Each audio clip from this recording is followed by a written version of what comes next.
இது நம்ம சொந்தக்காரர் கடுதாசி, அந்த கடுதாசியில் இருக்கிறவங்க போயிட்டாங்க.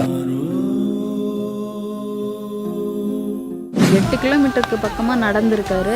சேனல் இதில் காமிக்கிறாங்களா டெய்லி, அதில் பார்த்துட்டு மனசு வெந்து போச்சு. இன்னைக்கு காலையில் வீட்டில் போவாண்டான்னாங்க. அங்கே போய் பார்த்தப்ப தலை ஒன்றாட்டி சுற்றி பெசரா இருக்குதா, எல்லாம் வீடு ரெண்டும் போயிடுச்சு. அப்புறம் என்ன பண்ணுறது, வீடும் பிள்ளைகள்லாம் போயிட்டாங்கள. கழிவுன்னு இருந்து அதுவும் போயிடுச்சு.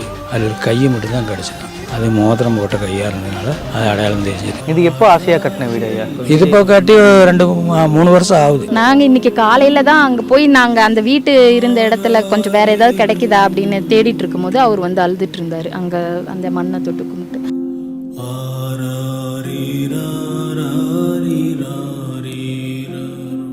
அங்கேருந்தே நடந்தே தான் வந்தேன், வண்டி ஒன்றும் இல்லையில்ல.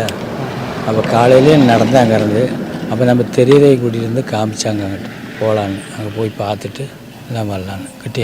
எவ்வளோ தூரம் நடந்து எங்கே போய் பார்த்தீங்க, என்ன நடந்தது ஐயா? எல்லாம் வீடு ரெண்டும் போயிடுச்சு. அப்புறம் என்ன பண்ணுறது, வீடும் பிள்ளைகள் எல்லாம் போயிட்டாங்கல்ல. கழிவுன்னு இருந்து அதுவும் போயிடுச்சு. அவ மருமகனோட அம்மா, பிள்ளையா, பையன் எல்லாருமே போயிட்டாங்க. மருமகனோட அண்ணன் பொண்டாட்டி, மருமகனோட தம்பி பொண்டாட்டி, அம்மான்னு இருந்தது. அது எல்லாமே 6 பேருமே போயிட்டாங்க. அதில் ஒரு கையை மட்டும்தான் கிடச்சிதான். ஒரு பையனை, சின்ன பையனே தான் கிடச்சிது. வேறு யாரையும் கிடைக்கல. என்ன பண்ணுறது, போச்சு. அந்த சித்த பையன் உங்கள் பேர் நான் என்ன பேர் எனக்கு கிடைக்கிறது இல்லை. வேற என்ன கிடைக்கல, பேர் தெரியல. பையனை சின்னவனை கிடச்சி அடக்கம் பண்ணிவிட்டோம். அந்த கையொன்று, பிள்ளையோட கையொன்று கிடச்சிது. அது மோதிரம் போட்ட கையாக இருந்ததுனால அது அடையாளம் தெரிஞ்சது. இப்போ நீங்கள் குடும்பத்தில் இருக்கவங்க எல்லாருமே இறந்துட்டாங்கன்றீங்க.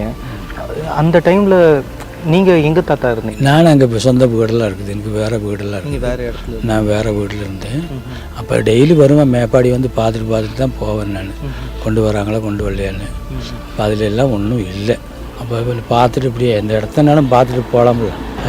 நீங்கள் போய் பார்க்கும்போது உங்களுக்கு இந்த மாதிரி ஆயிருக்காது நம்பி வந்தீங்களா ஐயா? எதுவும் ஆயிருக்காது நம்பி வந்தீங்க? இல்லை, எனக்கு தெரியல. போட்டாலும் காமிக்கிறாங்களா, சேனல் இதில் காமிக்கிறாங்களா டெய்லி, அதில் பார்த்துட்டு மனசு வெந்து போச்சு. இன்னைக்கு காலையில் குடும்பத்தில் இப்போ யாருமே இல்லையா?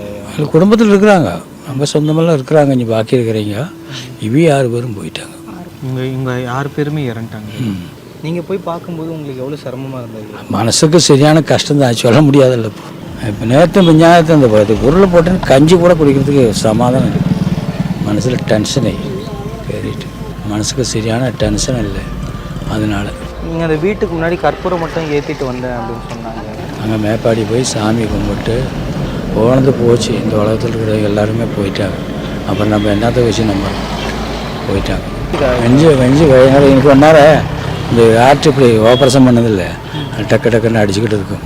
அதனால் மெதுவாக வண்டி வந்தால் கூட போகலான்ட்டு அப்படியே நடந்து வந்தேன். அங்கே போய் பார்த்தப்போ தலை ஒன்றாட்டி சுற்றி பெசரா இருக்குதா, பெசருக்குதில்ல. அதனால் பெசர வேறு, நெஞ்சடிப்பு வேறு.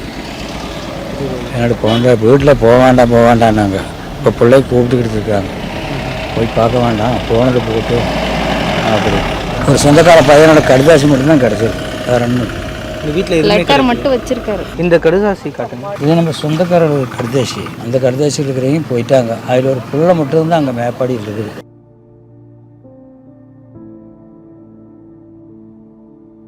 அது போலீஸ்காரங்க எடுத்து கொடுத்தாங்கன்றாங்க. சொந்தக்கார கடுதாசி தான் அது. பக்கத்து வீடு தான் அவங்க. என் பக்கத்து இங்கேருந்து பக்கத்து வீடு போச்சுல்ல, அந்த வீட்டும் பக்கத்து வீட்டுக்காரர் தான்.